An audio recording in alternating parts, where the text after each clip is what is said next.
Good morning. A really helpful tool to read rhetorically is to begin by surveying the text.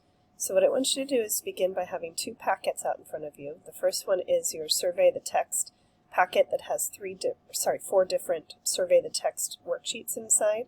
And then the other one is the packet of a whole bunch of articles that you're supposed to read. So we're going to begin by surveying the text. And what a survey of the text is that before you read the article at all, you're going to make a prediction about that article. So you have several items that you need to determine. First of all, the title. You read the title and what does this article seem to be about. So the title in this case is 5 Ways Social Media Affects Teen Health. I want you to go ahead and answer that question. I think this article will be about, and answer the question just based upon that title. Go ahead and pause the video while you do that.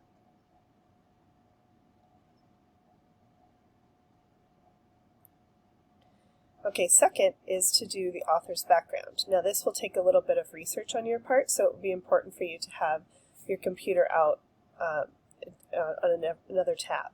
So in this case, you're determining the author's background so that you know if the author is credible, and you answer these questions. What is the author's job? Do they have experience in the subject of the article? Has the author written anything else, and what? And can you tell what the author's bias or position on the subject might be based upon their background on things that they have written? So this is a really good tool to help you understand the author's ethos or credibility. So I'm going to go over to the article. I'm going to copy her name, and I'm going to look her up. And what comes up is Sherry Jordan Very Well Family. There's a couple other ones on LinkedIn, but I'm going to go ahead and go with this first example. And I'm going to read a little bit about her. So there's a picture of her. You don't always get a picture. And it looks like she's an author and a bullying prevention advocate. Her expertise is in bullying prevention. It looks like she went to a university. Let's see if we can find out more. So she's an advocate and author, former editor of a magazine, Columbus Parent Magazine, so that gives her some credibility.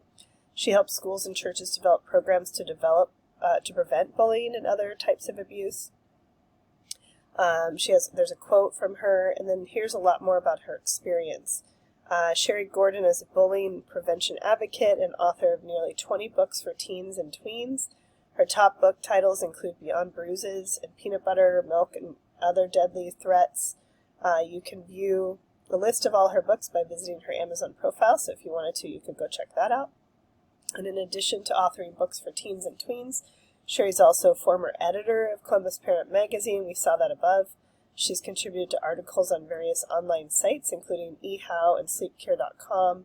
As a result, she has countless years of experience writing and researching health and social issues, including everything from bullying and dating violence to sleep apnea and nutrition. When she is not busy writing, Sherry helps schools and churches develop programs addressing various types of abuse. They talked about that before. And then education, she has a Bachelor of Arts in Public Relations and Speech Communications with a minor in English. And she's also a member of the Society of Children's Book Writers and Illustrators and has participated in a variety of writing conferences. And then it gives you information about this group that she works for. Okay, so what I would do is then I would come over here and I would write in what is her job. She is an author and she's a bullying prevention advocate. And when it says, does she have experience on the subject of the article? I'd say yes, she does, because remember you talked about the subject of the article is 5 ways that social media affects teen health. And one of the things you identified on our first day of brainstorming was that mental health is affected, but not only that, that social media oftentimes can be a cause of bullying or cyberbullying. So we could say that yes, she does have some expertise, or some experience, not expertise, but experience on the subject of the article. In fact, quite a few years, especially if she's developing programs to prevent bullying. Has she written anything else? Yes. You're going to put down that she's the author of nearly 20 books for teens and tweens. And then you're also going to put the title of the 2 books that they include. You could certainly also include more from her Amazon profile. And then can you tell the author's bias or position on the subject? And basically that is, do you think that she is going to write about how social media is harmful? Or do you think she's going to write about how social media is good? So her bias or position would be, coming into writing this article based upon her background, does she already have a bias or an opinion on this particular subject? And remember, the subject is 5 ways social media, or the title is how it affects teen mental health. It doesn't tell us positive or negative.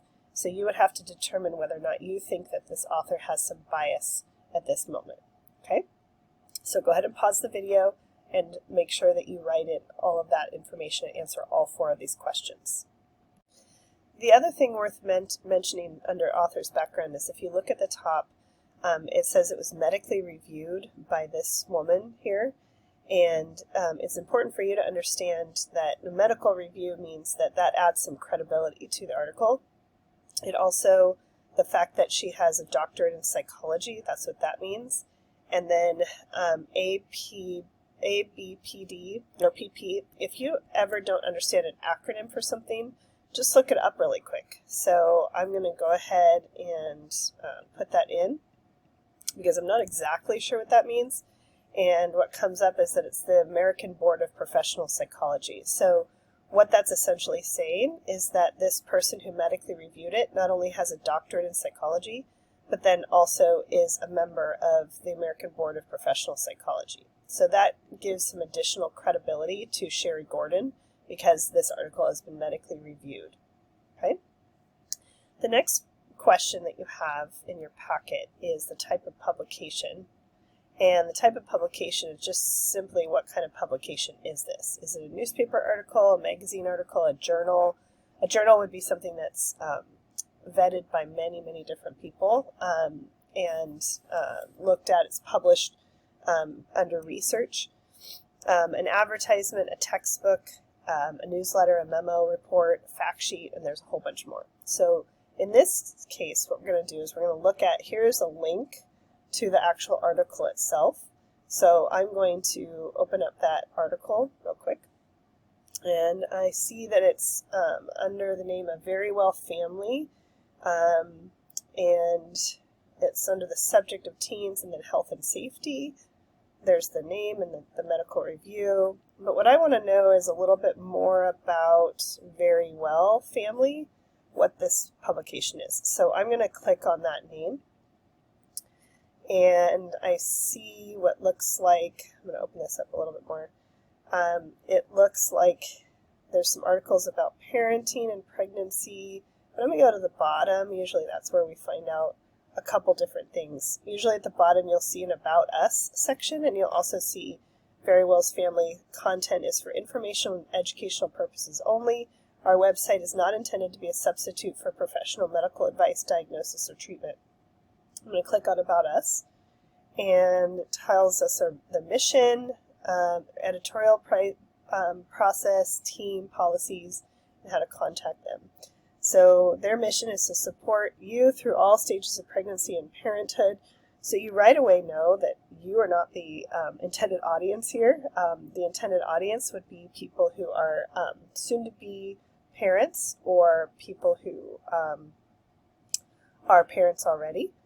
And it says, welcome to the Very Well Family, an award-winning resource for reliable, compassionate, and up-to-date information on pregnancy and parenting topics that matter most to you.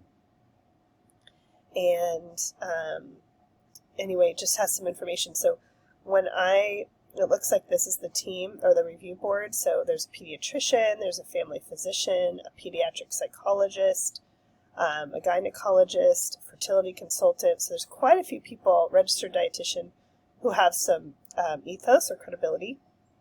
And it looks like basically this is an online resource. So I just wanted to know a little bit more about the online resource and whether or not it was something that I would believe in or want to listen to, because there's a lot of people on the internet who don't do things that are correct, and it seems to be that they have quite a few, they have a lot of ethos. So I'm going to close this back up.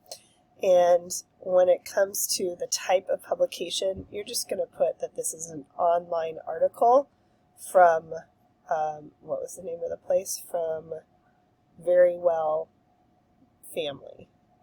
Yeah, from Very Well Family. So it's an online article from Very Well Family. Go ahead and pause and write that in really quick. Okay, this next one's really easy. It's the date of publication and the edition. So we don't always have an edition, and editions are usually available when you are looking up something that is an actual magazine. They'll have an edition. This doesn't look like that. This is something that is posted on their website. So the date of publication is this one right here, November 7th, 2021. Go ahead and put that there. And you're deciding whether or not the source is up to date. Is it worth checking whether there's a more recent edition?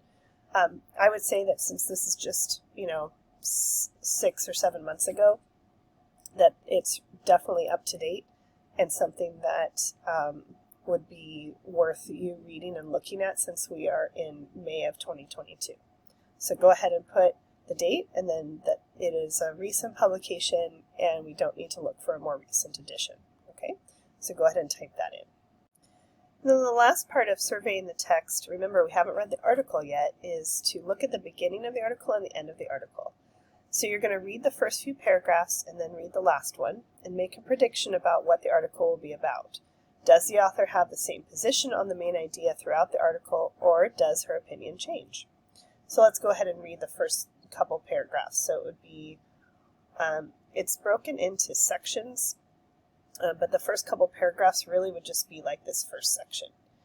So you would read, it should come as no surprise that the pressure to be available 24/7 on social media is a very real challenge for today's teenagers. Aside from the fact that their grasp of and dependence on social media far exceeds that of many adults, they also are using social media at a much greater rates too. In fact, a report by Common Sense Media found that 75% of American teenagers have social media profiles. Social media is a daily part of life for the vast majority of teens. A report by Common Sense Media found that 1 in 4 teens is a heavy social media user, using at least 2 different types of social media each day.